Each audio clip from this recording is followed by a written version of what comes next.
everybody, it's Friday. Would you believe already? Yes. And it's Monique and Megan. We look a little bit different today because it's cold out here, and we decided to do a video in our normal clothes, and my Megs has got a sore throat today, so shame. Please feel sorry. Some sympathy. Okay, Meg, get better, because we need you. Anyway, I wanted to tell you something today. I have been between two houses at the moment. I'm between home and Beaconwood, and I have been traveling my cat. Actually, he's been a real concern for me because he's very attached to me, but I have never had him in the car where he's traveled up and down with me. So my neighbor actually said to me, take him with you, Monique, he's very, very lonely at home. So last week I took the plunge and took him with me in the car, and he was actually great. He was great in the car. He traveled with us. I do take the three girls, the Yorkies, with me as well. So all of us in the car, it's kind of a bit of moaning, but it's really not bad at all. Got to the other side and I let him out, like I always do with Ben, because I know he's attached to me. Normally he's quite good.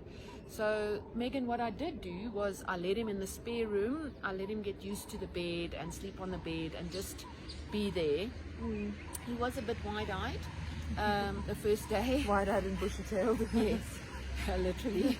But I didn't let him out. So I put him on Didi, my little beaver's lead, and I took him out in the garden and I showed him around because he likes to roam. He's a boy, only boy in the house. So who's the boss? Not me. Because he is, right? Always, so I let him roam out in the garden, and then I took him back inside in the spare room. That evening I fed him, showed him where his food was. I didn't have a box for him, a litter box, because he's actually he doesn't use a litter box. No, he doesn't like the garden. So anyway, but I did find a makeshift box for him, shoved some soil into it and put it into the spare room. At about 2 o'clock that morning, he started scratching on the door and he wanted to go out, and I thought, sorry, I'm going to let you out. He came back and he was actually absolutely fine. So Megan, traveling with cats, is it a myth that cats should not travel? To be honest, it's starting to seem that way. I know with my cat as well. I mean, we've moved so many times, and it is at that point where she sits in the car, we drive to the new house, and I put her in the middle of the house, and that's it. You know, she starts exploring, she makes herself at home. I've never had any sort of issues with her running away. There's been a few scares though, where she hides in the cupboard, and you immediately assume that your cat's run off. And that's actually how I met my best friend. I was asking her if she'd seen my cat. Oh wow! And she was in the cupboard the whole time. Okay. But yeah, so I think with cats it is a bit of a myth. I think cats are a little bit more hardy and adaptable than people like to think. They're not as sensitive as we think, and especially if they have got that sort of bond with their owner, I think as long as you're there, they're usually quite comfortable. Yeah. I think there's a couple of things people can always do to make their sort of transition into the new house a bit easier.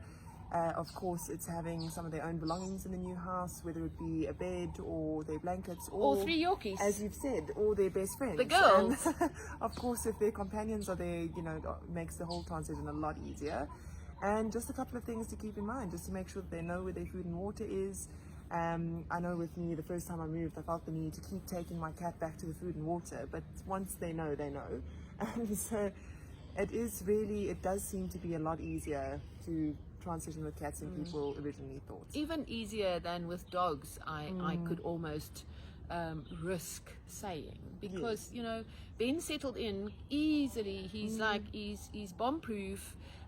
He's settled in, he's fine. It's just, you know what does scare him? Yesterday the garden services came to mow the lawn, and they come with, I kid you not, noise, like you can hear them down the street. It's the lawnmower, it's the blower, and it's the meat eater, all at the same time. So he was a bit skittish. I think I would have been a bit skittish. Yeah, I also, my ears can't handle it, but he was a bit skittish. I locked him in the room, his safe place, and he was fine. So I think the myth is, you know, just traveling with cats doesn't work. I know that Shirley, who does the Siberian cats, her daughter has a Siberian, and she travels internationally with the cat all over the place, all over the world. And the cat is fine. The cat is on a lead though, but not always, but just initially. And it's actually fine. In fact, I'm starting to think much better than dogs. Yes, and I think also, again, and this is with most pets, I think if you get stressed and you get worked up about it, your pets automatically pick up on that and they get stressed and worked up. But I think if you take them to the new house, you're relaxed, you're calm, they immediately pick up on the sort of peaceful vibes of the house, if you can say, and they kind of settle in a lot quicker.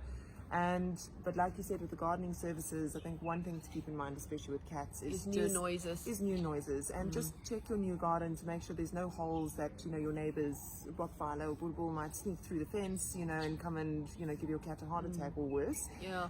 So I think if you just, before you take your cat there, make sure it's secure, make sure nothing that's going to freak them out, you know, or that's new can sort of come into the garden and catch them off guard. Yeah.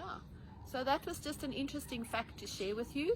Has anybody wondered why I'm so tall today? Is because I'm standing on a stool, because that was like a better idea. Megan doesn't like being the tallest in the room on this video, because then we can't both get into the frame. But look at this. This is the actual thing where we are. So I just thought it's an interesting fact to share with you guys that this is the actual size we are. There we go. I was enjoying being normal size for a bit. So I just thought maybe that's like an interesting fact about Soapy Smooches you'd like to know. Yeah. Anyway, everybody have a great weekend. The sun's out, tongue's out, and have fun. Have a nice time. Bye.